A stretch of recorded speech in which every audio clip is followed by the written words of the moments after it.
প্রিয় দর্শক, আমাদের নিয়মিত আয়োজন ইভ্যালি 21-এর রাতে আপনাদের স্বাগত জানাচ্ছি। আপনারা অনুষ্ঠানটি একই সাথে সরাসরি দেখতে পাচ্ছেন আমাদের ফেসবুক পেজ www.facebook.com/2124 অনলাইনে। দর্শক, আজ বাংলাদেশের জন্য অনন্য একটি দিন। আমরা এরই মধ্যে সবাই জেনে গেছি যে জাতিসংঘের কমিটি ফর ডেভেলপমেন্ট পলিসি তাদের ত্রিবার্ষিক পর্যালোচনায় বাংলাদেশকে উন্নয়নশীল দেশে উত্তরণের সুপারিশ করেছে। আমরা এর আগে জেনেছিলাম যে 2018 সালে প্রথম দফায় তারা এই সুপারিশ করেছিল এবং এই দ্বিতীয়বারের মতো তারা সুপারিশ করলো এবং বাংলাদেশ ইতিবাচকভাবেই সকল মানদণ্ডে উতরে গেছে এবং পরিপূর্ণভাবে উতরে গেছে। আজ মাননীয় প্রধানমন্ত্রী শেখ হাসিনা তিনি তার সংবাদ সম্মেলনে আনুষ্ঠানিকভাবে এই সুখবরটি জাতিকে জানিয়েছেন এবং তিনি বলেছেন যে বাংলাদেশ এক যুগ আগের বাংলাদেশ আর এখনকার বাংলাদেশ এক নয়, এ যেন বদলে যাওয়া এক বাংলাদেশ। আমরা আজ এসব বিষয় নিয়ে আলোচনা করব। আমাদের আজকের বিষয় আমরা নির্ধারণ করেছি বাংলাদেশের অনন্য অর্জন। আমাদের আজকের অতিথি আমাদের স্টুডিওতে আছেন আওয়ামী লীগ নেতা রাশেক রহমান, আপনাকে স্বাগত জানাচ্ছি। ধন্যবাদ। আমাদের সঙ্গে যুক্ত হয়েছেন অর্থনীতিবিদ ডক্টর মঞ্জুর হোসেন, স্বাগত জানাই আপনাকে। আমাদের সঙ্গে আরও যুক্ত আছেন ইন্টারন্যাশনাল বিজনেস ফোরাম অব বাংলাদেশের প্রেসিডেন্ট হুমায়ুন রশিদ। হুমায়ুন রশিদ, আপনাকে স্বাগত জানাই। আমি আলোচনা শুরু করতে চাই স্টুডিও থেকে। জনাব রাশেক রহমান, সত্যিই বাংলাদেশের জন্য অনন্য একটি দিন এবং অনন্য অর্জন, আপনার বিশ্লেষণ জানবো।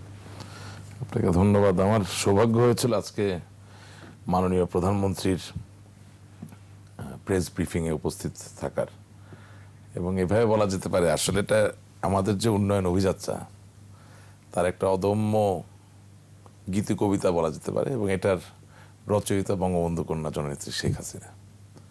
আমি তো প্র্যাকটিসিং অর্থনীতিবিদ না, রাজনৈতিক কর্মী। আমি সেই জায়গা থেকে বলতে চাই যে দেখেন, 2009 সাল থেকে আজকে পর্যন্ত বাংলাদেশের যে অর্থনৈতিক অভিযাত্রা, তাতে শুধু অর্থনৈতিক কর্মকাণ্ডই তো ছিল না, সেখানে সামাজিক কর্মকাণ্ড, রাজনৈতিক কর্মকাণ্ড এবং সর্বোপরি সবচেয়ে বড় যে ব্যাপারটা সেটা হচ্ছে বিচারহীনতার সংস্কৃতিকে দূর করার ক্ষেত্রে একটা ব্যাপক কর্মযোগ্য ছিল। অর্থাৎ এই দেশের স্বাধীনতা যারা চান নাই, এই দেশের স্বাধীনতা যারা বিশ্বাস করেন নাই, যারা সক্রিয়ভাবে বিরোধিতা করেছেন, রাজাকার, আলবদর, আল শামস, তাদের বিচার করা থেকে শুরু করে জাতির জনকের হত্যাকাণ্ড তার বিচার করা, এইসব জিনিসের এই অভিযাত্রার কিন্তু একটা অংশ।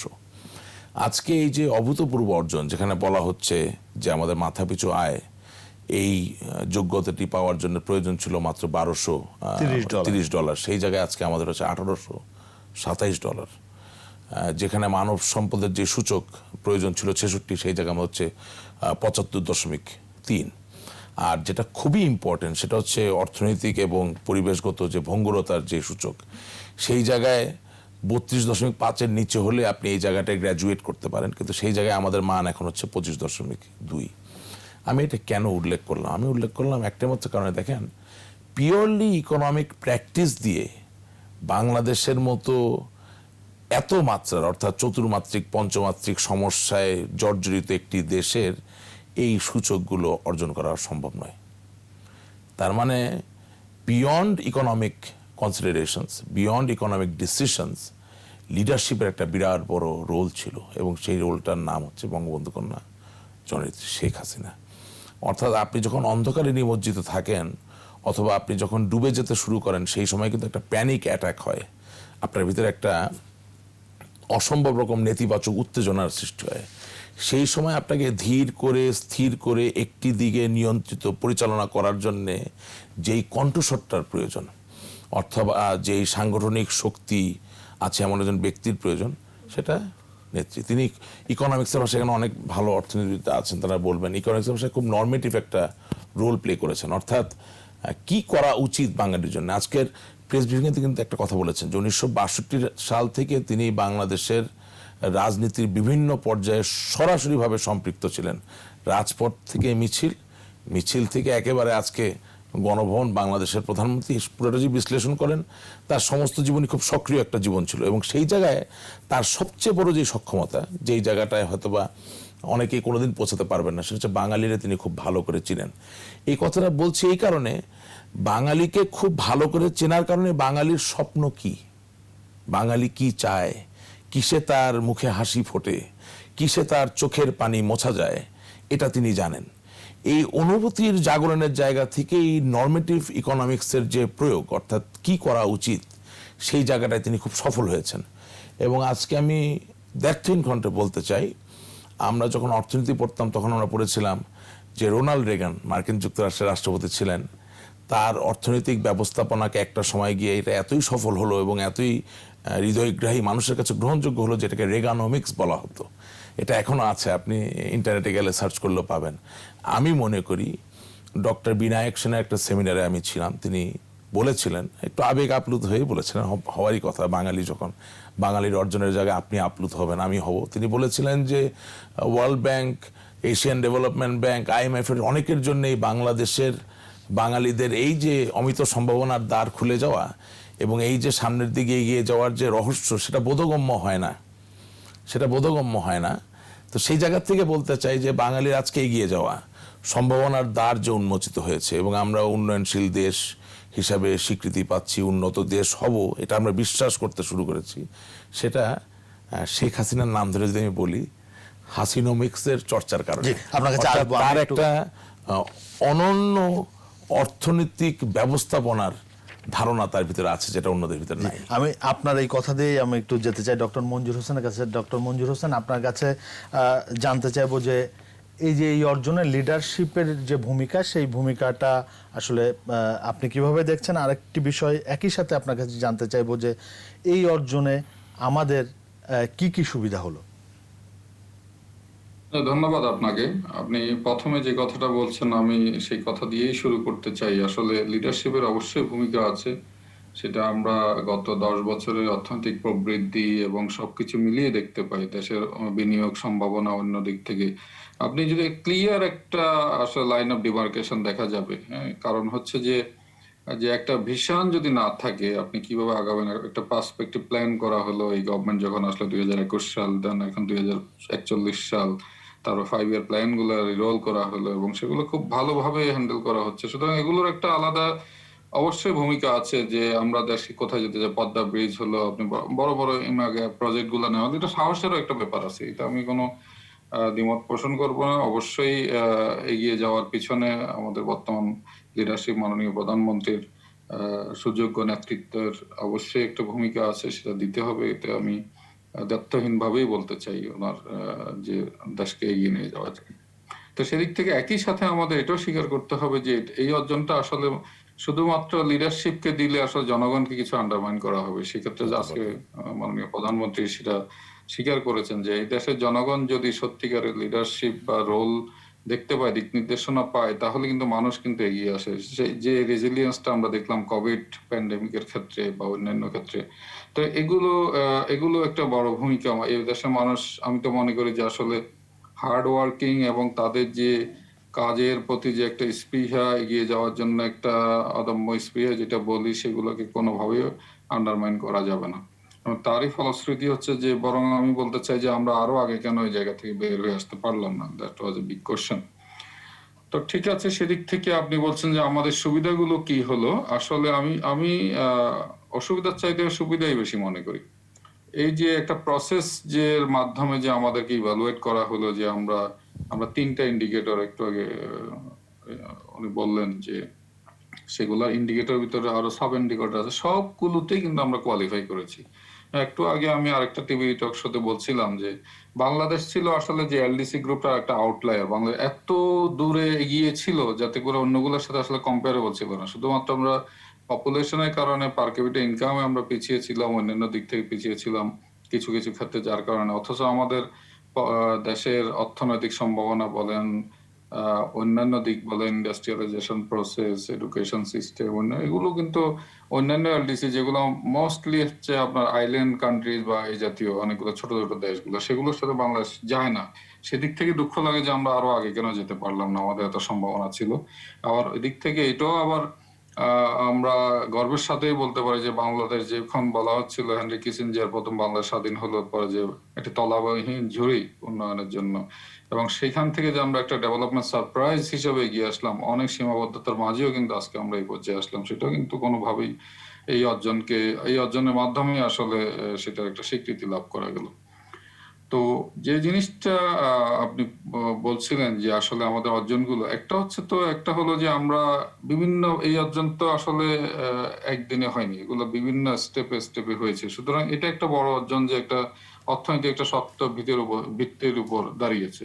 আমাদের ইনকাম লেভেল বাড়ছে, আমাদের এডুকেশন সিস্টেমে আমরা অনেক গভীরতা বেড়েছে, ইকোনমিক ভালনারেবিলিটি গুলো আমরা অনেক ভালোভাবে অ্যাড্রেস করেছি, যদিও এখানে কিছু সমস্যা আছে। সুতরাং এগুলো আমাদেরকে ভবিষ্যতে এগিয়ে যাওয়ার জন্য আরো অপরচুনিটি ক্রিয়েট করেছে। যেমন ধরেন আজকে আমরা সামনে 2026 সাল থেকে হয়তো আমরা আর এলডিসি থাকবো না, তার মানে এটা একটা ব্র্যান্ডিং ইমেজ হলো দেশের জন্য। ইনভেস্টমেন্ট রেটিং এ আপনি ভালো জায়গায় থাকতে পারবো, সাবপ্রাইম ক্রেডিট রেটিং এ আমরা বিদেশ থেকে অনেক ইনভেস্টমেন্ট পেতে পারবো এবং ক্রেডিট পেতে পারবো। এটা একদিক। দ্বিতীয় দিক হচ্ছে আমাদের যেসব জায়গায় দুর্বলতাগুলো আছে, যেমন ধরেন এক্সপোর্টকে বলা হচ্ছে যে আমরা খুবই লেস ডাইভার্সিফাইড, একটা নির্দিষ্ট প্রোডাক্টের উপর, বিশেষ করে রেডিমেড গার্মেন্টস এর উপর ডিপেন্ডেন্ট। এটা আমাদের জন্য অনেক ভালনারেবিলিটি ক্রিয়েট করে। এট দ্য সেম টাইম এটাই আমাদের একটা অপরচুনিটি তৈরি করবে যাতে করে আমরা আরো ডাইভার্সিফাই করতে পারি এই সময়ের পরে। গার্মেন্টস সেক্টর যাতে আরো কম্পিটিটিভ হতে পারে, যাতে করে ডিউটি ফ্রি অ্যাক্সেস এর উপর আর ডিপেন্ড না করতে হয়, এটাই তো আমরা চাই। আপনি একটা দেশ দরিদ্র দেশ যখন একটা উন্নয়নশীল দেশ হয়, তার মানে আপনার স্ট্যাটাসটা চেঞ্জ হয়ে গেছে। এই স্ট্যাটাসটা চেঞ্জ হয়েছে কেউ বলে আমাকে চেঞ্জ করেনি, এটা কিন্তু আমরা অর্জন করেছি। সুতরাং এটা হঠাৎ করে চলে যাওয়ার কথা না। হ্যাঁ, সুতরাং সেটার উপর ভিত্তি করেই কিন্তু দেশের বিভিন্ন সেক্টরকে আরো এগিয়ে নিয়ে যাওয়ার জন্য একটা সম্ভাবনা তৈরি হয়েছে। এখন যে সমস্যাগুলো সম্ভাবনাই বলি, আমি আমি তো সমস্যা বলছি না, আমি চ্যালেঞ্জেস গুলোতে আমরা একটু পরে আলাপ করব। আমরা সম্ভাবনার দিকটা সম্ভাবনা বলছি, জি। চ্যালেঞ্জটাকে সম্ভাবনা। এখন ধরেন আমাদের আয় বাড়াতে হবে, তাহলে আমাদের ট্যাক্স রেভিনিউ বাড়াতে হবে, যেটা আমাদের এখনো এই সাউথ এশিয়ার মধ্যে 10% এর মতো ট্যাক্স জিডিপি রেশিও। তাহলে এটাও একটা সম্ভাবনা তৈরি হলো যে সামনে তো আপনি এলডিসি স্ট্যাটাস চলে গেলে আপনি সাহায্য সহযোগিতা যেগুলো পেতাম, গ্রান্ট, এগুলো হয়তো আর পাবো না। তাহলে আমাদেরকে ট্যাক্স সিস্টেমটাকে রিফর্ম করতে হবে, আমাকে ট্যাক্স বাড়াতে হবে। তো সেই জায়গাতে আমি বলি যে আসলে দরিদ্র হয়ে নিজেকে উপস্থাপন করার চাইতে আপনি যখন নিজেকে একটা উন্নয়নশীল দেশ হিসেবে উপস্থাপন করবেন, তখন আপনার সব সমস্যাগুলোকে সম্ভাবনায় পরিণত করতে হবে। আমি মনে করি ওই জায়গাটাই বড় স্ট্রেংথ হবে, যদি আমরা প্রপার পলিসির মাধ্যমে, রিফর্মস এর মাধ্যমে, আগে 5 বছর সময় আছে, সেই সমস্যাগুলোকে সম্ভাবনা যাতে তৈরি করতে পারি। ধন্যবাদ।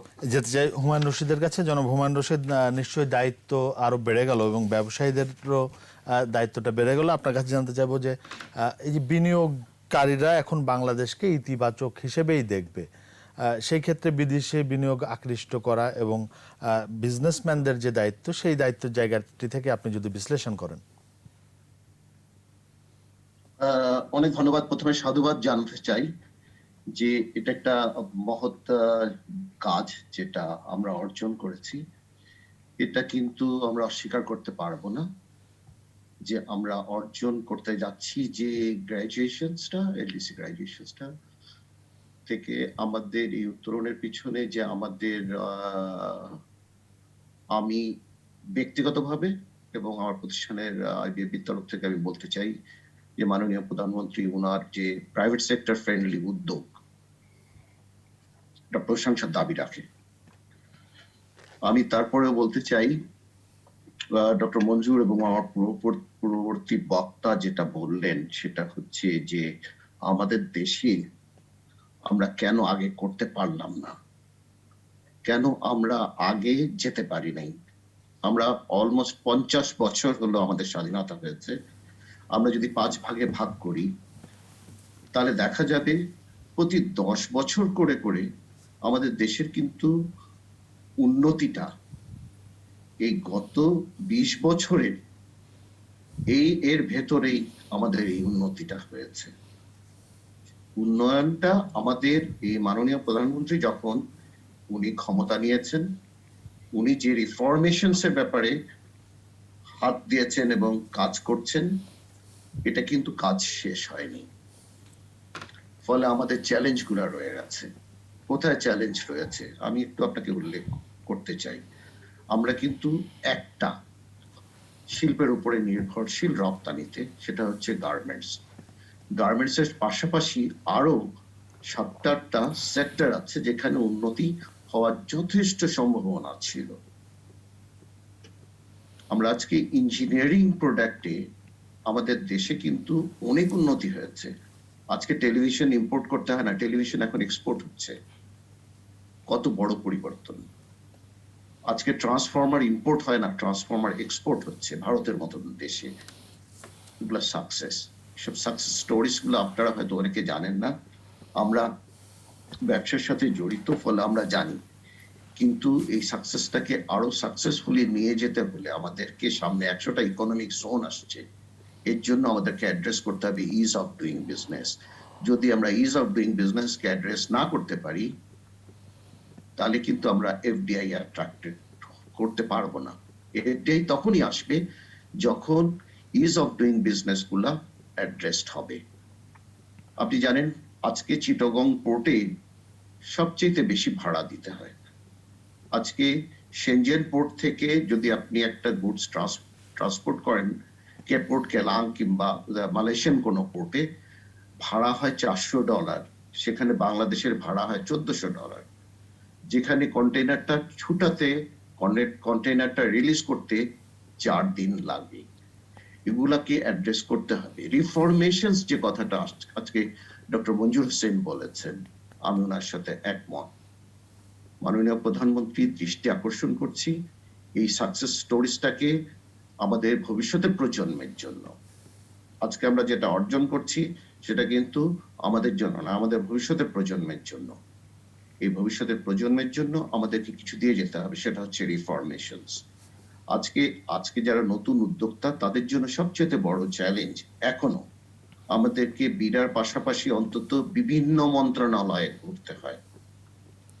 আপনি এই ট্যাক্সেশন স্ট্রাকচারটা একটা কোশ্চেনেবল। আজকে এখন পর্যন্ত একটা বৈষম্য রয়ে গেছে, একটা অবিশ্বাস রয়ে গেছে ব্যবসায়িক সমাজ এবং এই প্রশাসনিক এই জটিলতার মাঝখানে। এটা কিন্তু কোনো এফডিআই কে অ্যাট্রাক্ট করতে সহায়ক করবে না। আমরা যদি এফডিআই আনতে চাই, প্রথমে স্থানীয় উদ্যোক্তাদেরকে এনকারেজ করতে হবে। কারণ 100টা ইকোনমিক জোনে কিন্তু অনেক ইনভেস্টমেন্ট আসবে, এখানে অনেক বড় ইনভেস্টমেন্টের অপরচুনিটি আছে। এখানে আপনি যদি নতুন প্রজন্ম যারা কর্মজীবী হিসাবে কর্মক্ষেত্রে আসবেন, এদেরকে আমাদেরকে we have to create job for them. আমরা তাদের জন্য যদি কর্ম সৃষ্টি করতে চাই, সেজন্য দরকার একটা রিফরমেশনস। তাহলে কিন্তু আমরা ভবিষ্যতে, আমরা বিশ্বাস করি যে বাংলাদেশে আগামীতে অনেক বেশি ফরেন ডাইরেক্ট ইনভেস্টমেন্ট বলেন আর যে কোনো স্থানীয় ইনভেস্টমেন্ট বলেন, এটা বাড়বে। ম্যানুফ্যাকচারিং ক্ষেত্রেই হোক কিংবা সার্ভিস ইন্ডাস্ট্রি ক্ষেত্রেই হোক, আমাদেরকে এখানে রিফরমেশনটাকে ইমিডিয়েটলি অ্যাড্রেস করতে হবে। যদি আমরা না করি, তাহলে আমরা এলডিসি গ্রাজুয়েশনে পড়ে যে চ্যালেঞ্জগুলা ফেস করব, এই ফেসগুলা কিন্তু মানে ব্যাকফায়ার করার যথেষ্ট সম্ভাবনা আছে। আপনি জানেন যে আমাদেরকে এখন ডিউটি ফ্রি আমরা এক্সপোর্টের যে ফ্যাসিলিটিসটা পাই, এই ফ্যাসিলিটিসটা আমাদেরকে সাস্টেইন করতে হবে। এই ডিউটি ফ্রি যদি আমরা, এই করোনা গেছে, করোনা যাচ্ছে, করোনার একটা ধাক্কা আমরা খেয়েছি। আমাদের ইকোনমি কিন্তু অত্যন্ত মজবুত। এই করোনা ক্রান্তিকালে মাননীয় প্রধানমন্ত্রী যে পলিসি নিয়েছিলেন, সেটা আমরা পার্শ্ববর্তী দেশ ভারতের সাথে কম্পেয়ার করলেই দেখতে পাই যে বাংলাদেশের ইকোনমির অবস্থাটা কি। আমাদের ইকোনমি, আমাদের জিডিপি, আমাদের পার ক্যাপিটা ইনকাম সবগুলা পজিটিভ। কিন্তু আমাদের যে রপ্তানি, এই রপ্তানিটাকে তুলে ধরতে হবে, ডাইভার্সিফাই করতে হবে এবং ইনোভেট করতে হবে। এই ইনোভেশনস জায়গাটাতে আমরা এখনো পিছিয়ে আছি। এই জায়গাটাতে প্রাইভেট সেক্টরকে অনেক বেশি সুযোগ দিতে হবে। প্রাইভেট সেক্টর এবং এই গভর্নমেন্ট ব্যুরোক্রেসিটাকে এক প্ল্যাটফর্মে, এক টেবিলে বসে কাজ করতে হবে মাননীয় প্রধানমন্ত্রীর নির্দেশে। উনি চান যে প্রাইভেট সেক্টর ব্যবসা করবে, গভর্নমেন্ট সেক্টর ফ্যাসিলিটেট করবে। কিন্তু গভর্নমেন্ট সেক্টরের ব্যুরোক্রেসি কিন্তু আজকেও আমাদের চলমান উন্নতির পিছনে অন্তরায় হিসাবে রয়ে গেছে। এটা আমি অস্বীকার করব না। রাজনৈতিক ব্যক্তিত্ব যিনি আছেন, উনি অস্বীকার করবেন না যে উনারাও কত পথে কত বাধাপ্রাপ্ত হন। আজকে যেখানে 4 ঘন্টা লাগা উচিত প্রয়োজন। আপনি চিটাগং থেকে ঢাকায় একটা একটা কন্টেইনার ট্রান্সপোর্ট করার জন্য সেখানে কেন 14 ঘন্টা লাগবে? এই 14 ঘন্টার টাকা কে দিবে? এই টাকা আপনাকে দিতে হবে, এ টাকা ডক্টর মঞ্জুর হোসেনকে দিতে হবে, এই টাকা জনগণকে দিতে হবে। এই জায়গাগুলোকে আমাদেরকে অ্যাড্রেস করতে হবে। আমরা ইনফ্রাস্ট্রাকচার কাজের জন্য আমাদেরকে এখনো অনেক পথ চলতে বাকি আছে। যে হারে আমাদের ইনফ্রাস্ট্রাকচার ডেভেলপমেন্ট হচ্ছে বাংলাদেশে, এই গতিধারা ধরে রাখতে হবে। আমরা যদি ধরে রাখতে পারি, আমরা আশা করব যে আমরা পাবো। জি, আমরা আশা করব যে আজকে আমাদের অনুষ্ঠান থেকে যে মতামত, যে সুপারিশগুলো আসবে, সেগুলো নিশ্চয়ই সরকার এবং সরকার যারা চালান তারা সেটা ইতিবাচকভাবে নেবে। আমি যেতে চাই রাশেক রহমানের কাছে। রাশেক রহমান, আপনি আলোচনা শুনছিলেন যে সামনে আমাদের দায়িত্ব অনেক বেড়ে গেল, চ্যালেঞ্জও রয়েছে বেশ কিছু। আপনার কাছে জানতে চাইবো যে আমাদের তো সামনে টার্গেট, এই আমরা 2026-এ উন্নয়নশীল দেশে সব কিছু ঠিকঠাক থাকলে উন্নয়নশীল দেশ হব। এরপরে আমাদের টার্গেট 2041-এ উন্নত বাংলাদেশ। নিশ্চয়ই আমরা আমাদের জীবদ্দশায় উন্নত বাংলাদেশ দেখে যাব ইনশাল্লাহ, নিশ্চয়ই বিশ্বাস করি। তবে একটা কথা যেটা ডক্টর মঞ্জুর বলছিলেন, ওনার কথা ধরে আসি, যে আমাদের জন্য একটা খুব বড় সম্ভাবনার জায়গা তৈরি হয়েছে এভাবে যে আপনি একটা দেশ হিসাবে চ্যারিটি ওয়ার্দিনেসে কোন জায়গায় থাকবেন আর ক্রেডিট ওয়ার্দিনেসের কোন জায়গায় থাকবেন, এটা একটা সিদ্ধান্ত নেওয়ার ব্যাপার আছে। এটা আজকের দিনের আলোচনায় প্রাসঙ্গিক এই কারণে যে আপনি আমাদের অর্থনৈতিক ব্যবস্থাপনার ইতিহাস যদি বিশ্লেষণ করেন তাহলে আপনি দেখবেন যে মরহুম অর্থমন্ত্রী সাইফুর রহমান সাহেব সহ অন্যরা সেই সময় যে ব্যবস্থাপনাটা করতেন সেখানে চ্যারিটি ওয়ার্দিনেসের ব্যাপারটা খুব বেশি মাথায় রাখতেন। অর্থাৎ আপনি যদি আপনার ইন্ডিকেটারগুলোকে ভালো দেখিয়ে ফেলেন তাহলে আপনি এইড পাবেন না, গ্রান্ট পাবেন না, অনুদান পাবেন না। এবং ওই যে হেনরি কিসিঞ্জারের যে কথাটা, যে Bangladesh is a bottomless basket, তলাবিহীন ঝুড়ির একটি দেশ বাংলাদেশ, সেটাই কিন্তু ক্রমান্বয়ে একটা বাস্তবতায় রূপান্তরিত হয়েছিল। যে আমি আসলে ভিক্ষাবৃত্তিটাই বেশি সেখানে আনন্দ বা স্বাচ্ছন্দ্য খুঁজে পাচ্ছিলাম। কিন্তু বঙ্গবন্ধু কন্যা জননেত্রী শেখ হাসিনা এটা একদম সচেতন সিদ্ধান্ত যে আমরা চ্যারিটি ওয়ার্দিনেসের জন্য যাব না, উইল গো ফর ক্রেডিট ওয়ার্দিনেস। অর্থাৎ আপনার দেশের যদি স্থিরতার যেই সূচক, অর্থাৎ এই যেটা আমরা বললাম অর্থনৈতিক পরিবেশগত ভঙ্গুরতা, সেই জায়গায় যদি আপনার অবস্থান ভালো থাকে, মানব সম্পদের সূচকে যদি আপনার অবস্থান ভালো থাকে, মাথাপিছু আয়ের জায়গায় যদি আপনার ভালো থাকে, অ্যান্ড সোশিও ইকোনমিক ফ্যাক্টরস যেগুলো সেগুলো যদি স্টেবল থাকে, তাহলে পৃথিবীর যে কোনো জায়গা থেকে মানুষ বিনিয়োগ হিসাবে বলুন, বৃহৎ প্রকল্পের জন্য ঋণ আকারে বলুন, তারা কিন্তু এগিয়ে আসবে স্বাচ্ছন্দ্যে। অর্থাৎ তারা সাহস খুঁজে পাবে, আস্থা খুঁজে পাবে, এবং সেই জায়গাটাই বাংলাদেশ আজকে তৈরি করতে পেরেছে। আর অফকোর্স আজকে বঙ্গবন্ধু কন্যা জননেত্রী শেখ হাসিনা তার বক্তব্যে পরিষ্কারভাবে বলেছেন যে এই যে আজকের দিনের যে অর্জন, সেই অর্জন বাংলাদেশের জনগণের, এটা নিয়ে কোনো ডিবেট হয় না। তবে আমি লিডারশিপের উপরে প্রাথমিকভাবে জোর দিয়েছিলাম কেন? কারণ দেখেন, এভাবে আসতে চাই যে আমরা তো নৃতত্ত্বের ভাষায় পরোটা অস্ট্রেলয়েড, আমরা বাঙালি, এই বঙ্গীয় বদ্বীপ অঞ্চলে আমাদের বসবাস 3500 বছর ধরে। তো মুক্ত স্বাধীন হওয়ার ইচ্ছা তো নতুন কিছু নয়, 3500 বছর ধরে ছিল। এই একই জনগণ, এই একই মানুষ যারা এই এঁটেল পলিমাটিতে ধান চাষ করে আমন আউশ ফলানোর যেই ইতিহাস, এর তো বিদ্যমান ছিল। কিন্তু আমরা স্বাধীনও হতে পারিনি, আমরা মুক্ত হতে পারিনি, আমরা নিজস্ব বাজারও তৈরি করতে পারিনি, বাজার নিয়ন্ত্রণ তো বাদই দিলাম। সেই জায়গায় কি হলো? সেই জায়গায় আবারও কিন্তু লিডারশিপ বঙ্গবন্ধুর নেতৃত্বে, মানে ওই যে অর্থনৈতিক মুক্তিটা। আমি কেন আজকের কথা আসলাম যে হ্যাঁ, নেত্রী বৃহৎ হৃদয়ের, মহৎ, তিনি বাংলাদেশের অভিভাবক, তিনি সকলকে কৃতিত্ব দিবেন। কিন্তু আমাদেরও তো পিন পয়েন্ট করতে হবে যে আপনি আগে পারলেন না, যেটা ওনারা বারবার প্রশ্ন করছেন, আগে পারলাম না কেন? প্রশ্নের উত্তর সহজ, আপনি আগে পারেননি কারণ জলবায়ু একই ছিল, এই সুনীল আসমান ছিল, এই শ্যামল কানন ছিল, কিন্তু এই নেতৃত্ব হয়তো বা ছিল না। আজকে সেই নেতৃত্ব আছে, আপনি অর্জনটা করতে পেরেছেন। সুতরাং এটা আমাদেরকে ডাউট না, কিন্তু আমাদেরকে বলতে হবে জিনিসটা, মানে ওনার কাজ উনি করছেন, জনগণকে উনি কৃতিত্ব দিচ্ছেন, জনগণ হিসেবে আমাদের দায়িত্ব হচ্ছে ওনাকে কৃতিত্ব দেওয়া। We have to do that. দেখেন, আমি আপনাকে আজকে একটা কথা বলতে চাই, আমি যে এত ধীর স্থিরভাবে আছি, কোভিড-19 এত সুন্দর ব্যবস্থাপনা, আমার মার্কিন যুক্তরাষ্ট্রের যে চিকিৎসক, তিনি বাংলাদেশে এসেছেন এই 7 দিন আগে, তিনি আমাকে গত পরশুদিন রাতে বলছেন যে অ্যামেজিং, তিনি হতবাক হয়ে গেছেন বাংলাদেশের কোভিড ম্যানেজমেন্ট দেখে। কারণ ওই যে কোভিডের টিকা দেওয়ার যে অ্যাপ, ওই অ্যাপটা এখন পর্যন্ত আমেরিকা চালু করতে পারেনি। তাদের একটা পদ্ধতি আছে, কিন্তু এই অ্যাপের মাধ্যমে এত সুচারুভাবে ওটিপি যাওয়া, সাথে সাথে তারিখ চলে আসা, কোন হাসপাতালে গিয়ে টিকা দিবেন, এটা কিন্তু এখনো আসেনি। আমি এই কথা কেন বলছি? 130টা দেশ এখনো টিকার দেখে নেই। আমরা কি ধন্যবাদ দেই? আমরা কি ধন্যবাদ দিয়েছি? পরাক্রমশালী দেশগুলো টিকা পেয়েছে, কিন্তু জনসাধারণের কাছে এখনো পৌঁছায়নি। এখনো কিন্তু স্বাস্থ্যসেবী ফ্রন্টলাইন কর্মীদেরকে দিয়ে যাচ্ছে, এবং বয়স্ক জনগোষ্ঠী যেটা, সেটার প্রথম ধাপে দেওয়া শুরু করেছে। আমরা কি কাউকে ধন্যবাদ দিচ্ছি? আমাদের ধন্যবাদ দেওয়া উচিত, আমাদের কৃতজ্ঞতার জায়গাটা তৈরি করা উচিত। হ্যাঁ, আমরা 100% নিখুঁত হব তা না, কিন্তু প্রথমে আপনি যখন একে অপরের ভালো কাজটাকে অ্যাপ্রিসিয়েট করা শিখবেন, তখন কিন্তু আরেকটা ধাপে উঠে যাওয়ার যে যোগ্যতা, সেটা আপনি অর্জন করবেন।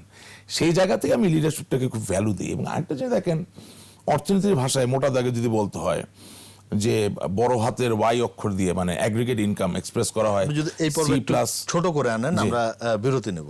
আচ্ছা, যদি ছোট শেষ করে আনেন। যে C plus I plus G plus X minus M, অর্থাৎ consumption plus investment plus government expenditure plus export minus import, এর যে যোগফল, হরিজন্টাল সামেশন, এটাই কিন্তু আমাদের অ্যাগ্রিগেট ইনকাম। হ্যাঁ, সেটা যদি চিন্তা করেন, তাহলে আপনি দেখেন, আজকে এটাও আলাপ হচ্ছিল যে কোভিডের এই মহামারী চলাকালীন সময়ে কিছু দেশ জীবিকা ধরে রেখেছে, জীবনকে পরিত্যাগ করেছে, আর কিছু দেশ জীবনকে রক্ষা করতে গিয়ে জীবিকাকে পরিত্যাগ করেছে।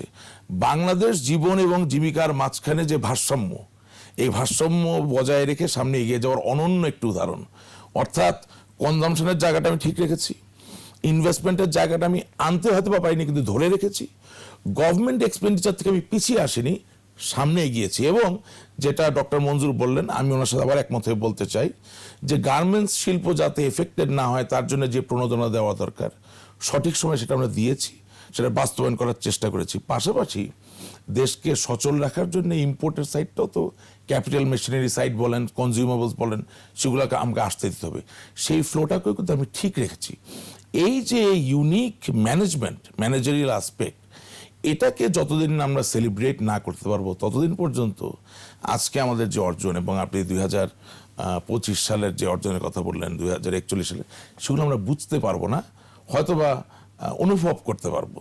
বোঝার জন্য কিন্তু বুঝতে হবে কেন আমরা এতটা সফল হচ্ছি, এবং সেটার পিছনে সিঙ্গেল হ্যান্ডেডলি ইউনিল্যাটারাল কিছু লিডারশিপ রিলেটেড ডিসিশন ছিল, এবং এটাকে অস্বীকার করা মানে বাস্তবতাকে অস্বীকার করা। আর সবশেষে শুধু আমি একটা কথা বলতে চাই, যে বাংলাদেশের এগিয়ে যাওয়ার ক্ষেত্রে জনগণকে ধন্যবাদ আরেকবার দিতে হয় এইভাবে, যে গার্মেন্টস শিল্পে যেমন লক্ষ কোটি মানুষের যোগ বা সম্পৃক্ততা আছে, এটাও বাস্তবতা যে গার্মেন্টস শিল্পের $30 বিলিয়ন যে বৃহৎ ব্যবসা, সেখানে রিটেনশন কত বিলিয়ন ডলার, এটা যদি আপনি হিসাব করেন, সেখানে হয়তো $5 বা $6 বিলিয়ন হচ্ছে রিটেনশন। অন্যদিকে বাংলাদেশের মানব সম্পদ রপ্তানি করে ম্যান পাওয়ার ব্যবসা থেকে যেই ফরেন এক্সচেঞ্জ আমরা আনি, সেখানকার রিটেনশন কত, সেটা যদি আপনি হিসাবে নেন, তাহলে আপনি দেখবেন সেটা রিটেনশন কিন্তু অলমোস্ট নিয়ার টু 90%। অর্থাৎ যেই $30 বিলিয়ন কাছাকাছি একটা আয় প্রবাসী শ্রমিকদের কাছ থেকে আমরা পাই, তার পুরোটাই কিন্তু রিটেনশন হয়ে বাংলাদেশে থেকে যায়। সুতরাং এইসব ব্যাপারগুলো পরিষ্কার করে আমরা আলাপ আলোচনা করলে হয়তোবা সত্যিকার ছবিটা পাও। জি, আমরা একটা বিরতি নেব। দর্শক, ইভেল 21 রাতে নিচ্ছি ছোট্ট একটা বিরতি, সাথে থাকুন।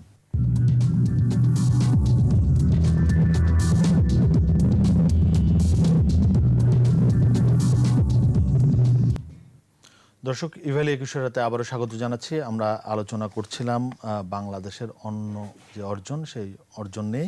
আমি যেতে চাই ডক্টর মঞ্জুর হোসেনের কাছে। ডক্টর মঞ্জুর হোসেন, আপনি যে চ্যালেঞ্জগুলোর কথা বলছিলেন, সেটি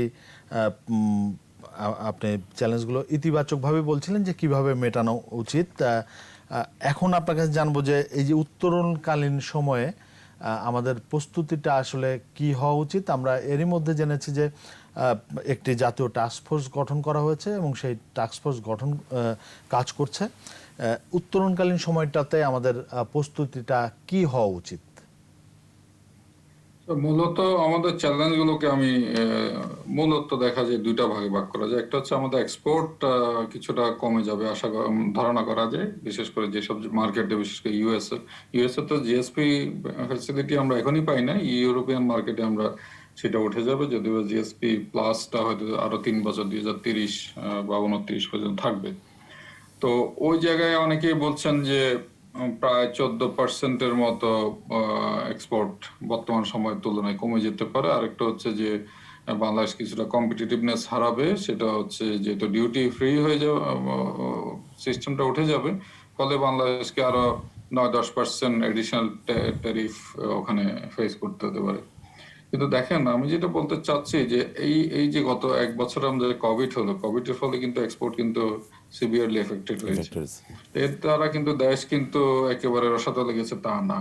এই কথাটা মাথায় রাখতে হবে যে আমার আমার এটাও জানতে হবে যে এক্সপোর্ট কিন্তু বাংলাদেশের জিডিপি লেস দেন 15% বর্তমান যে এক্সপোর্ট। আমাদের ডোমেস্টিক ইকোনমি ডিমান্ডটাই কিন্তু মেইনলি, প্রোডাকশন প্রসেসটাই কিন্তু মেইনলি কন্ট্রিবিউট করছে দেশের অর্থনীতিকে এগিয়ে নিয়ে যাচ্ছে। তাই বলে এক্সপোর্টকে আমি বলছি না যে এটাকে নেগলেক্ট করার মতো, এখানে অনেক এমপ্লয়মেন্ট জেনারেশন হচ্ছে, স্পিল ওভার অনেক বেনিফিটস আছে। সেই জায়গাটা যেটা দরকার হবে সেটা হচ্ছে যে একটু আগে আমরা বিভিন্ন আলাপ করছিলাম যে এই যে আরএমজি সেক্টর, এটা কিন্তু আজকে 30 বছর 40 বছর যাবত বিভিন্ন রকম বেনিফিট কিন্তু সরকারের পলিসি সাপোর্ট বলেন, বেনিফিটস বলেন, ইভেন এই কোভিড এর সময় স্টিমুলাস প্যাকেজ দিয়ে তাদেরকে কিন্তু অনেকটা এগিয়ে রাখা হয়েছে বা বাঁচিয়ে রাখা হয়েছে। এটা কিন্তু বহুদিন চলতে পারে না। আমি বলতে চাই যে দেশ যেহেতু এগিয়ে যাচ্ছে, 2026 সালে যদি আমরা উন্নয়নশীল দেশে যাই, তাহলে আমাদের হাতে আমাদের যে টার্গেট 2041 সাল, তাহলে আমাদের কাছে আর থাকবে 15 বছর উন্নত দেশে যেতে। এই অল্প সময় যদি যেতে হয়, আমি আরো আশা করছিলাম 2024-এর জায়গায় হয়তো 25 হতে পারে, 1 বছর আমরা বেশি নিয়ে ফেলেছি। এটা আসলে আমাদের অনেক ভেস্টেড ইন্টারেস্টের কাজ করে। আসলে একটু আগে আশিক সাহেব বলছিলেন, আসলে ভিক্ষাবৃত্তি দিয়ে কিন্তু আপনি এগিয়ে যেতে পারবেন না, আপনাকে এক সময় নিতেই হবে যে না, আমি আর এটাতে থাকবো না। কিন্তু এখনো অনেকের মেন্টালিটি আছে, অনেক সেক্টরে আছে। যাই হোক, তো এখন আমাকে যদি এগিয়ে যেতে হয়, আপনি যদি পূর্বের দেশগুলোর প্রতি যদি দেখেন, আপনি ইস্ট এশিয়ান আমরা যেগুলো বলি কান্ট্রিজ গুলো, ইভেন জাপান দেখেন, তাইওয়ান দেখেন, মালয়েশিয়া দেখেন, তারা কিন্তু গার্মেন্টস দিয়ে এগিয়ে যায়নি। তাদের ইনিশিয়াল বুস্ট আপটা হয়েছিল, মানে টেক আপটা হয়েছিল গার্মেন্টস সেক্টর দিয়ে। তাদের যদি হিস্ট্রিটা দেখেন ইন্ডাস্ট্রিয়ালাইজেশন, তারপরে তারা এসেছে মেশিনারিজ, ইলেকট্রনিক্স এগুলোর মাধ্যমে। অর্থাৎ আমাদের ডাইভার্সিফিকেশনের জন্য আমাদের গার্মেন্টস কিন্তু সারা জীবন গার্মেন্টস এর দিকে তাকিয়ে থাকলে হবে না, আমাদেরকে এখন অন্যদিকে দেখতে হবে। আমার ব্যক্তিগত মত হচ্ছে আসলে আমাদেরকেও ওই ইস্ট এশিয়ার পাথটাই ফলো করতে হবে, বা সেই পথে আছি আসলে আমরা এখন। আপনি লেদার বলেন, ফার্মাসিউটিক্যালস বলেন, এগুলো দিয়ে খুব বেশি দূর আমাদের যাওয়ার খুব বেশি সুযোগ নেই। এখন আমাদের ওয়ালটন আছে, আপনি দেখেন অনেকগুলো অ্যাসেম্বলিং প্লান্ট কিন্তু বাংলাদেশে এখন আছে, চায়না থেকে নিয়ে আসে। টিভি বলেন, ফেয়ার ইলেকট্রনিক্স একটা শুনলাম যে স্যামসাং এর হয়ে তারা ইভেন মাদারবোর্ড, চিপস এগুলো তৈরি করবে। সুতরাং এই কিন্তু প্রসেসটা শুরু হয়েছে, প্রস্তুতিটা হচ্ছে এখানেই। আমি গার্মেন্টস অল্টারনেটিভ সেক্টর কোনটা এটা আইডেন্টিফাই করে তাকে কিন্তু আমাকে এগিয়ে নিতে হবে, এবং তাকে আমাদের দেশের টিভি, ফ্রিজ কিন্তু ওয়ালটন বিভিন্ন দেশে কিন্তু এখন রপ্তানি করছে। তা আমি মনে করি আইসিটি সেক্টর বিশেষ করে, সেখানে থাকতে পারে ইলেকট্রনিক্স, সেখানে থাকতে পারে লাইট ইঞ্জিনিয়ারিং, এগুলোর প্রতি বেশি মনোযোগ দেওয়া দরকার। কারণ আমাদের দেশে প্রচুর ছেলেপেলে আছে, আমরা ডেমোগ্রাফিক ডিভিডেন্ড এনজয় করছি, এবং সেই জায়গাটাতে তাদেরকে প্রপারলি যদি আমরা স্কিল করতে পারি এবং তাতে আমরা এডুকেশনে যদি আরো মনোযোগ দিতে পারি, এডুকেশনের সেক্টরে যেসব ঘাটতিগুলো আছে, কারণ শিক্ষা বিনিয়োগের কোনো বিকল্প নেই, তাহলে আপনার ফরেন ইনভেস্টমেন্টও আসবে।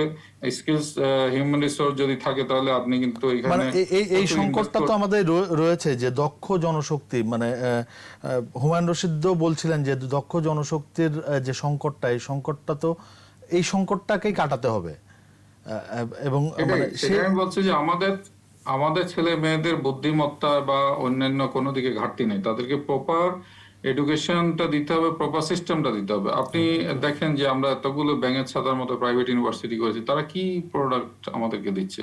তো এই জায়গায় দায়িত্বটা হচ্ছে আপনি ইউজিসি নামে যে প্রতিষ্ঠানটা করেছেন তার সক্ষমতা বৃদ্ধি করতে হবে। এই জায়গাগুলোই আমি বলছি ইনস্টিটিউশন রিফর্মস দরকার সামনের দিকে গিয়ে। না হলে যেটা হবে যে মিডল ইনকাম ট্র্যাপে কিন্তু বহু দেশ পড়ে আছে, তারা এগোতে পারেনি। তাহলে আপনাকে, আমার যদি দেশকে এগিয়ে নিয়ে যেতে হয়, আমি যদি সায়েন্স এন্ড টেকনোলজিতে দেশকে এগিয়ে নিতে চাই, আমাকে সেখানে ইনভেস্ট করতে হবে। সেই ইনভেস্ট দুই ধরনের, একটা হচ্ছে আমার হিউম্যান ক্যাপিটাল ডেভেলপমেন্টে করতে হবে, অন্যদিকে আমি বিদেশি ইনভেস্টমেন্ট নিয়ে আসবো যাতে করে তারা এখানে হিউম্যান ক্যাপিটালে কোনো শর্টেজে না পড়েন। ফলে এই সময়টা হচ্ছে, আমি ওই সময়টা গার্মেন্টস এর প্রতি মনোযোগ না দিয়ে আমাকে এখন দিতে হবে নতুন সেক্টর গুলাকে, যেটা প্রমিজিং সেক্টর তার দিকে। দ্বিতীয় চ্যালেঞ্জ হচ্ছে যেটা আমি বললাম এই মুহূর্তে, সেটাও খুবই ওয়ারিং একটা সেক্টর, সেটা হচ্ছে যে ট্যাক্স রেভিনিউ। কারণ আপনার তো এখন আমার লো কস্ট ফান্ডিংটা কমে যাবে বিদেশ থেকে, যেহেতু আমি আগে যেটা পেতাম দান খয়রাত বলেন, গ্রান্ট বলেন, সেগুলো কমে যাবে, আমাকে অনেক হাই ইন্টারেস্ট রেটে এখন আনতে হবে। সেটা সমস্যা নাই, কিন্তু এট দ্য সেম টাইম আপনার তো লোকাল যে সোর্স অফ রেভিনিউ ইনকাম সেটা বাড়াতে হবে। সেটা বাড়ালে একদিকে বিজনেস যেমন আছে চলছে, বর্তমান সময়েও আমরা মনে করি আমাদের যে ট্যাক্স রেভিনিউ যে অনুপাত জিডিপির সাথে সেটা 10%, it is even below the average of south Asia, যেটা সবাই বলছে। সমস্যাটা কোথায় আমাদের? সেই সমস্যাগুলো আমরা অনেকেই জানি, কেন আমাদের ট্যাক্স রেভিনিউ বাড়ছে না। অ্যাটলিস্ট 15% হওয়া উচিত। আমাদের বাজেট হয় 15% অফ জিডিপি বা এরকম, যেটা আরো অনেক বেশি বাড়ানো দরকার, দেশকে এগিয়ে নিয়ে যেতে হবে। তো মূলত দুটো দিকে, একটা হচ্ছে এক্সপোর্ট ডাইভার্সিফিকেশন, আরেকটা হচ্ছে আপনার ইন্টারনাল ট্যাক্স রেভিনিউ। এই দুটো বাড়ানোর প্রতি ডেফিনেটলি মনোযোগ দিতে হবে। সেখানে এনবিআর এর রিফর্মস বলেন, অন্যান্য কি যা যা দরকার সেগুলো করতে হবে। এখন কিভাবে করতে হবে এ নিয়ে বহু সলিউশন, বহু সাজেশন দেওয়া যেতে পারে, বাট সরকারকেই এগোতে হবে যে কোনটা করলে সবচেয়ে ভালো হয়। জি ধন্যবাদ। জি, যেতে চাই হুমায়ুন রশিদের কাছে। জনাব হুমায়ুন রশিদ, এই অর্জনকে আমরা টেকসই করতে চাই, আপনার দিক থেকে কোনো পরামর্শ বা কোনো সুপারিশ অথবা আপনার বিশ্লেষণ?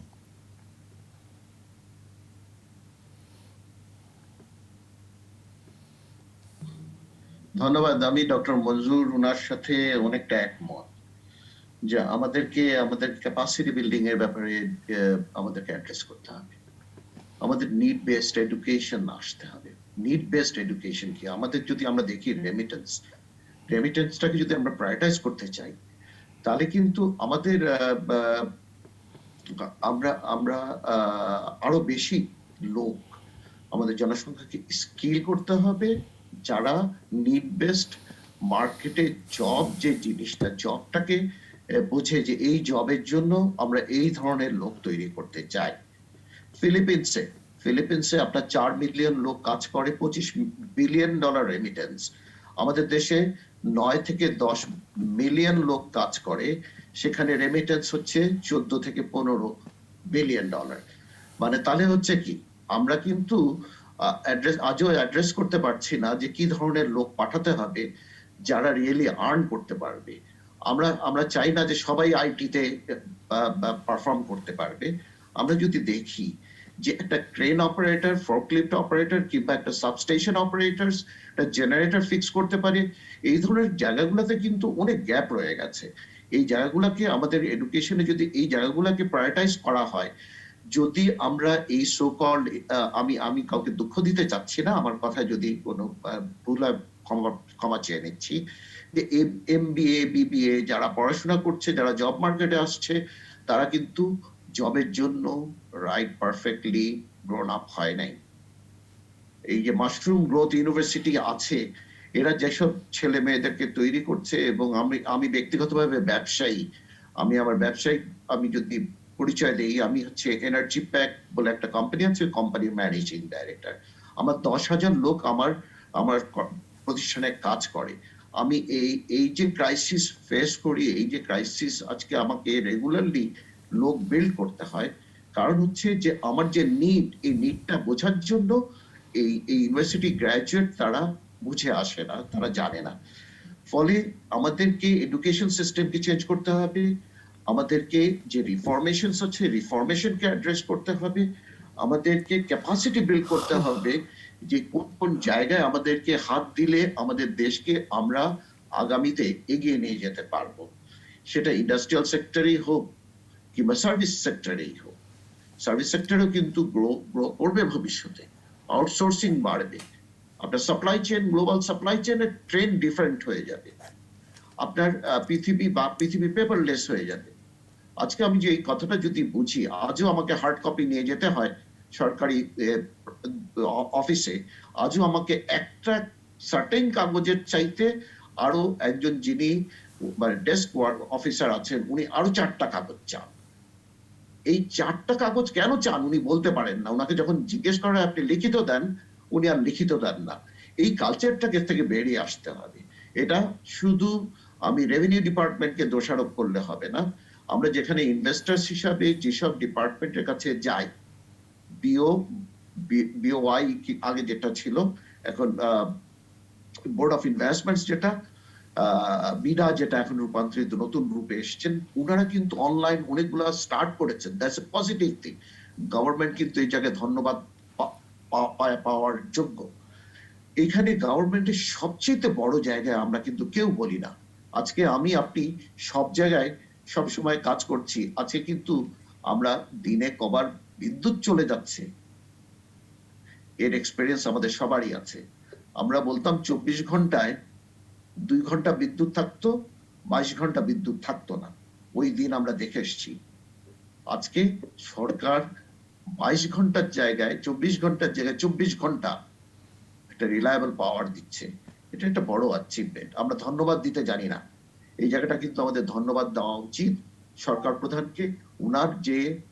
উনি যে ডিসিশনটা নিয়েছিলেন, এই যে বিদ্যুতের এই যে নিরবিচ্ছিন্ন বিদ্যুতের সঞ্চালন, ডিস্ট্রিবিউশনস, এটার জন্য কিন্তু আজকে ম্যানুফ্যাকচারিং ইন্ডাস্ট্রি চলছে, হাসপাতালগুলা চলছে, আজকে এই আইটি সেক্টর চলছে। বিদ্যুৎ না থাকলে কিন্তু আমাদের কোনো জায়গায় কোনো গ্রোথ থাকতো না। এই গ্রোথ আমরা দেখতে পেতাম না। ইভেন এই জিডিপির সময় যে আমাদের যে জিডিপি গ্রোথ, এটা প্রশংসার দাবি রাখে। কেন রাখে? কারণ হচ্ছে আমাদের নতুন প্রজন্ম, তারা কিন্তু কাজকে ডাইভার্সিফাই করে নতুন ইনোভেট করেছে, অনেক অনলাইন প্ল্যাটফর্মে তারা কাজ করেছে। ফলে অনেক জায়গায় আমরা অনেক পরিবর্তন দেখতে পাচ্ছি।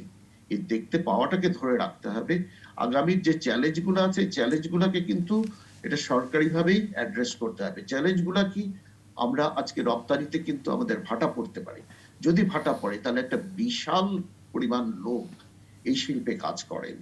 এই শিল্পে যারা কাজ করেন তাদের জব সিকিউরিটি যদি কোনোভাবে বাধাগ্রস্ত হয়, তাহলে কিন্তু আমাদের ন্যাশনাল সিকিউরিটি নিয়েও একটা প্রশ্ন আসতে পারে।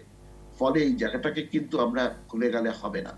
ফলে রপ্তানি, এখন যে গার্মেন্টস আছে, গার্মেন্টস এর পাশাপাশি অন্যান্য শিল্প গড়ে উঠবে। কারণ 100টা ইকোনমিক জোন আসছে। আপনার পলিসি কিছুটা রিফরমেশন তো হচ্ছেই। আমরা এই জায়গাগুলোকে যদি রিফরমেশন আনতে চাই, তাহলে আজকে বলতে হবে যে আমরা কালকেই করে ফেলতে পারবো, তা কিন্তু না। আরো দীর্ঘ সময় লাগবে যে সময়, এ ব্যাপারে আমি দিব, কিন্তু কাজটি শুরু করতে হবে, আমাদের শুরু করতে হবে। শুরু করলেও এটা শুরু হয়ে গেছে অলরেডি, কিন্তু শুরু করলে আরো এক্সপেডাইট করতে হবে, আরো কুইক, আরো ফাস্টার করতে হবে। আপনার অনেক জায়গায় যে আইনগত জিনিস আছে সেগুলোর পরিবর্তন আনতে হবে। এফডিআই এ অনেক কিছু আছে। মানে আপনি যেটা বলছিলেন যে ব্যবসা সহজীকরণ, সেই জায়গাটাতে জোর দিতে হবে। ব্যবসায় সহজীকরণ, ওয়ান স্টপ সার্ভিস বলেন যেটা, সেটা। দ্বিতীয়ত এই যে ইউটিলিটিস গুলা, আপনার যেটা হচ্ছে পানি, বিদ্যুৎ, কিংবা এই যে আপনার পানি, বিদ্যুৎ, গ্যাস, এই জিনিসগুলোকে কিন্তু অ্যাড্রেস করতে হবে। এই জায়গাগুলোতে এখনো কিন্তু অ্যাড্রেস হয়নি। আপনি যদি দেখেন পশ্চিমাঞ্চল, বাংলাদেশের পশ্চিম অঞ্চল মানে পদ্মার ওপারে যদি দেখেন, এখনো কিন্তু বিদ্যুতের মানে হয়নি, ডিস্ট্রিবিউশনটা কমপ্লিট হয়নি। বিদ্যুৎ থাকলেও লো ভোল্টেজ আছে, আপনার গ্যাসের স্বল্পতা আছে। আপনার এই চ্যালেঞ্জগুলো যতক্ষণ না আমরা অ্যাড্রেস করতে পারছি, ততক্ষণ কিন্তু পূর্ব অঞ্চলের লোকজনের কিন্তু পার ক্যাপিটা ইনকাম বাড়তেই থাকবে। গাজীপুরের লোকের পার ক্যাপিটা বাড়বে, দিনাজপুরের লোকের কিন্তু পার ক্যাপিটা বাড়বে না। এই জায়গাগুলোকে আমাদেরকে অ্যাড্রেস করে, এখানে ক্যাপাসিটি কি দরকার, ক্যাপাসিটি বিল্ডিং এর জন্য আমাদের কি কি করণীয় দরকার, সেই জায়গাগুলো যদি আমরা অ্যাড্রেস করতে পারি, তাহলে সারা দেশে কিন্তু অপরচুনিটি আছে। আমরা আশা করব যে আপনি যা বলছিলেন, আমি আশা করব যে সরকার সেদিকটাতে মনোযোগ দেবে। আমি যেতে চাই রাশেক রহমানের কাছে। রাশেক রহমান, আপনি নতুন কিছু যোগ করবেন কিনা? না, যে পরিমাণ নৈরাশ্য শোনা যাচ্ছে, এটা তো আসলে এতটা নৈরাশ্যে পতিত হওয়ার কোনো কারণ নাই। কারণ কি দেখেন, প্রথমত আপনার কন্টেনার হ্যান্ডলিং এর খরচ $400 জায়গায় $1400 কেন? হ্যাঁ, সেখানে আমলাতান্ত্রিক জটিলতাকে যতটা আপনি দায়ী করবেন, তার পাশাপাশি এটাও বাস্তবতা যে ক্যাপাসিটি বিল্ডিং যে কথাটা বলা হয়েছে, সেটাও তো একটা ফ্যাক্টর। আপনার 55,598 বর্গ মাইলের একটা দেশ, সেই দেশের পুরো দেশকে সার্ভিস করার জন্য একটা পোর্টের যে পরিমাণ নাব্যতা প্রয়োজন, সেই নাব্যতা ছিল না। যতগুলো পোর্টের প্রয়োজন ছিল ততগুলো পোর্টও ছিল না। আজকে এটা তো বাস্তবতা যে বর্তমান সরকার, বঙ্গবন্ধু কন্যা জননেত্রী শেখ হাসিনা, শি হ্যাজ এনভিশনড বাংলাদেশের কি কি প্রয়োজন। সুতরাং সেই জায়গায় চট্টগ্রাম বন্দরের পাশাপাশি আপনার মংলা বন্দরের পায়রা পাশাপাশি সমুদ্র বন্দর পায়রা হচ্ছে। সমুদ্র বন্দর আসছে। সো এই যে ক্যাপাসিটি বিল্ডিং হচ্ছে, এই জায়গায় অটোমেটিক্যালি একটা অদৃশ্য প্রতিযোগিতার জায়গা আসবে, একই সাথে পারদর্শিতার জায়গা আসবে, ইংরেজিতে বললে এফিসিয়েন্সির জায়গা আসবে। সেখানে নিশ্চয়ই $1,400 এটা থাকবে না, এটা কমে আসবে। পাশাপাশি প্রাইভেট কন্টেনার টার্মিনাল থেকে শুরু করে প্রত্যেকটি জায়গায় বেসরকারি ক্ষেত্রকে কিন্তু আমরা সংযুক্ত করছি। সময় সাপেক্ষ, অনেক সময় গেছে, তবে যেটা হয়েছে সেটা তো আপনি ফেরাতে পারবেন না। সেটা তো শুধুমাত্র একটা সরকারের উপর নির্ভরশীল নয়, এটা বাস্তবতা যে বাংলাদেশের আর্থসামাজিক পরিস্থিতির পরিবর্তনের যে ধারাটি, সেটা বারবার ব্যাহত হয়েছে সামরিক শাসন, রক্তরঞ্জিত রাজনৈতিক যে উপাখ্যান, এসবের কারণে। সুতরাং এই 2009 সাল থেকে আজকে 2021 সাল, এই যে সিমলেস ভাবে অর্থাৎ নিরবিচ্ছিন্নভাবে দেশ ও জাতি বিনির্মাণের যে কর্মকাণ্ডটি জননেত্রী শেখ হাসিনা চালিয়ে যাচ্ছেন, এই সুযোগটা তো আগে ছিল না। যার দরুন যে জায়গায় পৌঁছানোর কথা ছিল সেটা পৌঁছাতে দেরি হলো। এই সময়টিতে রাজনৈতিক আমি এই জায়গায় স্থিতিশীলতা আসতে একটা বড় চাই, বিষয়। যেটা ডক্টর মঞ্জুরের সাথে একেবারে আমি একমত, এবং আমার পূর্ববর্তী বক্তার সাথে আমি একমত। দেখেন, বাংলাদেশে তো অনেক সম্পদ, প্রথম সম্পদ মানব সম্পদ, তারপরে যদি প্রাকৃতিক সম্পদের দিকে দেখেন, গ্যাস আছে, কোল আছে, কয়লা আছে, এবং আরো অনেক ধরনের সম্পদই আছে। আমাদের বিশাল সমুদ্র তটভূমি, সেটাও তো একটা সম্পদ বটে। এখন আপনি যদি নির্বিচারে বাংলাদেশের এই বেসরকারি বিশ্ববিদ্যালয়গুলোতে শুধুমাত্র বিবিএ পড়াতে থাকেন, তাহলে এই যে সন্তান, এই যে আমার এক ভাই বা বোন, তিনি এই দেশের জন্য কি দিবেন? তিনি কোন বিষয়ে পারদর্শিতা নিয়ে জব মার্কেটে যাচ্ছেন, কাজ করতে যাচ্ছেন? প্রশ্নের উত্তরটা হবে কোনো বিষয়েই তার কোনো সম্যক জ্ঞান নাই। এটা কিন্তু খুব বিপজ্জনক একটা ব্যাপার। প্রথম কথা হচ্ছে যে বিদেশে রপ্তানি করার জন্য একজন ওয়েল্ডার, একজন ক্রেন অপারেটর, একজন জেনারেটর যিনি রিপেয়ার করবেন, এরকম একটা লোক যেমন প্রয়োজন, ঠিক একইভাবে বাংলাদেশের ভেতর থেকেও কিন্তু অর্থনৈতিক কর্মকাণ্ডকে ত্বরান্বিত করে বাংলাদেশের সম্পূর্ণ চেহারিটিকে পরিবর্তন করা সম্ভব। তাই কিন্তু হচ্ছে।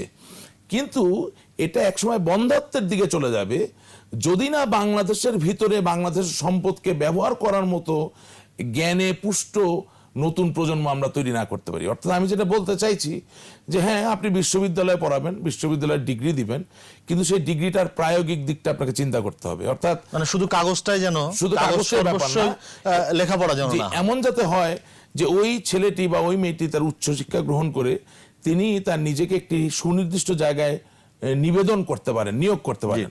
আমাদের যেটা হয়ে গেছে যে আমাদের বেসরকারি বিশ্ববিদ্যালয়গুলো ব্যবসা করার নামে আমরা শেষ দিকে। হ্যাঁ, বিবিএ ডিগ্রি দিয়ে যাচ্ছেন, কিন্তু উই আর নট স্পেশালাইজড। এবং আরেকটা যে মনে রাখতে হবে, সমাজে যেমন সমৃদ্ধি আসবে, ঐশ্বর্য আসবে, অর্থ আসবে, ক্ষমতা আসবে, সম্পদ আসবে, আপনার আমার জীবনধারায় পরিবর্তন আসবে, ঠিক একই সাথে সমাজের বিবেককেও কিন্তু ধরে রাখার ব্যাপার আছে। অর্থাৎ ওই যে শিক্ষার বিনিয়োগের যে কথাটা এখানে এসেছে, সেই শিক্ষার বিনিয়োগে আমার এই দেশে দর্শন কে পড়বে, ভাব দর্শনকে লালন করবে, আমার এই দেশে সমাজবিজ্ঞান কে পড়বে, অর্থাৎ সামাজিক যে পরিবর্তনগুলো সেগুলোকে কিভাবে নিয়ন্ত্রণ করা যায় বা কোন দিকে ধাবিত করলে ভালো হয়, সেই সিদ্ধান্ত কারা নেবেন, আমার এই দেশে সাহিত্য চর্চা করবে কে, আমার এই দেশে যুক্তির চর্চা করবে কে, আমার এই দেশে আইনের চর্চা করবে কে, আইনের বিশেষজ্ঞ হবে কে।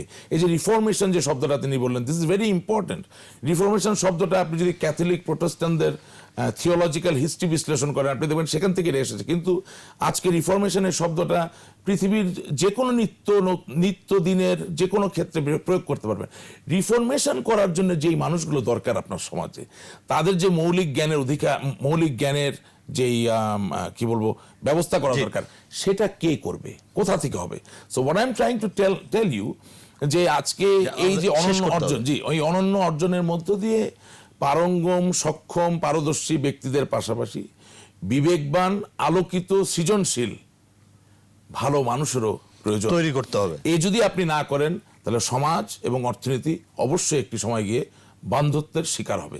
তবে আমরা ইতিবাচক, আমরা বিশ্বাস করি বঙ্গবন্ধুর কন্যা জননেত্রী শেখ হাসিনা হাত ধরে এই বন্ধত্বকে অনেক দূরে রাখার জন্য যা যা করণীয় সেটা নিশ্চয়ই করা হবে। আমরা আশাবাদী হতে চাই। জনাব রাশেক রহমান, আপনার মূল্যবান সময় দেওয়ার জন্য আপনাকে অসংখ্য ধন্যবাদ। আপনাকে ধন্যবাদ।